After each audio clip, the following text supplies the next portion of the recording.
Nita Thompson from Milo's Tea is joining us from her kitchen this morning with a recipe that I've been wanting to try for a long time. It is Hasselbeck potatoes. And this morning we want to welcome in Nita. Nita, how you doing? I'm good, Chris. It's so weird not actually being able to see you. I was telling you just a few minutes ago, I bought all the tea that I normally bring to keep you guys all hydrated, and then I realized, oh my gosh, I'm here by myself. What am I going to do with all this tea? So I miss you guys. Well, we miss you too. We miss seeing you in person. We definitely miss having you around, though, and your smiling face.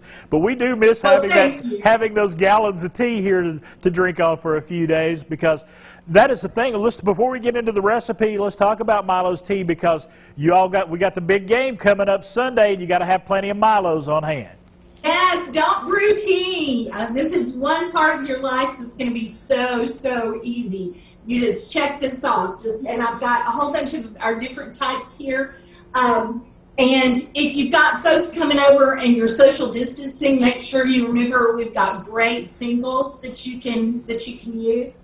And so we've got the lemonade if you're doing mixers. There's lots of cool stuff, and we've got some things on our website too at drinkmilos.com, some ideas in addition to the Hasselbeck potatoes that we're doing today. All right. But I thought they were kind of fun. All right. And they're beautiful to look at. Before you even eat them, they're really pretty to look at, but they're tasty as well. I've never done them myself, so I'm going to take some tips from you today, get us started. Well, they're really easy, but they just look really high-end. And so as far as presentation goes, they're just fun. And so I thought, well, we'll give them a shot and see if that's something that would be really fun for Super Bowl. And the more that I got into it, the more I thought, oh, this is going to be really good. So for the big game, we've got you covered. Now you can use these. Well, first of all, let me tell you something that's funny about today. Today, and this is one thing you really need to know, in addition to Groundhog Day, Chris, it is National Tater Tot Day. So we've got well, I'm going to go celebrate. But, yeah, we've got a nod to them. So I thought that we kind of did these in honor of tater tots. But anyway, what we're doing, Hasselbeck Potatoes started in Sweden, and we've got the Swiss to thank for that. But they are just really neat. They're kind of a cross between a really good baked potato and a really good crunchy French fry. So they're like the best of both worlds.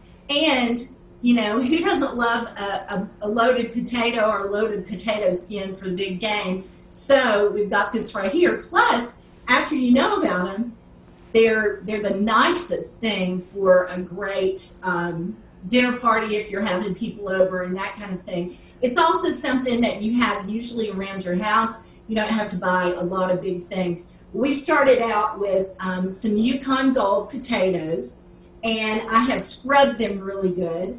And what makes a Hasselbeck potato, I don't know if you can see it, is the pretty cuts that are in it. And you do these really slight cuts all the way across. And I have a tip. This is a pro tip for how to do it. I don't know if you can see this. There you go. Just lift it up just a little higher. I've taken some two wooden spoons and put them between it, and that will, if you'll hold on to those, that will keep you from cutting all the way through it. So you do these really slender cuts. You put them, just soak them in butter and olive oil and some garlic salt, and you just soak them and get down in all of those cuts, and you put them in the oven uncovered for about 30 minutes. Pull them out, drench them down with butter and with the whole butter and olive oil mixture again to make sure you're getting those nooks and crannies.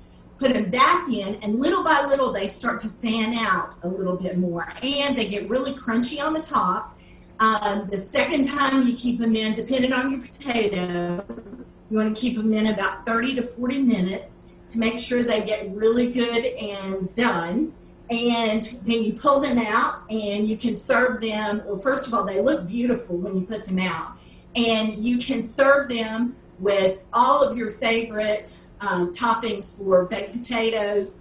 There's so much. I mean, you could do barbecue on top of them. You could do them with steak if you're doing steak. You could do them with sandwiches. You could do little bitty ones if you wanted to do the smaller ones. Obviously, the cook time's going to be a little bit less. You can put a whole platter of those out, and then you've got almost like loaded little mini baked potatoes. So lots to do with these, and you should have a great Super Bowl with them. All right. Nita, if you could, right before we let you go, hold that completed one up so our viewers can see it. If you'll hold that one potato up, we can see it right there in front of the screen. Hasselbeck Potatoes. Here's 2 of them. All right, very good. Nita, thank you so much for having us over. You want a bite? House. I wish I could. I really do. It looks delicious. So much going on with Milo's Teas.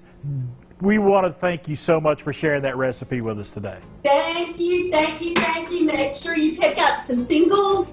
Make sure you get some good Milos and some lemonade. All right. It is drinkmilos.com for more information. We'll be back in just a few minutes. Yes.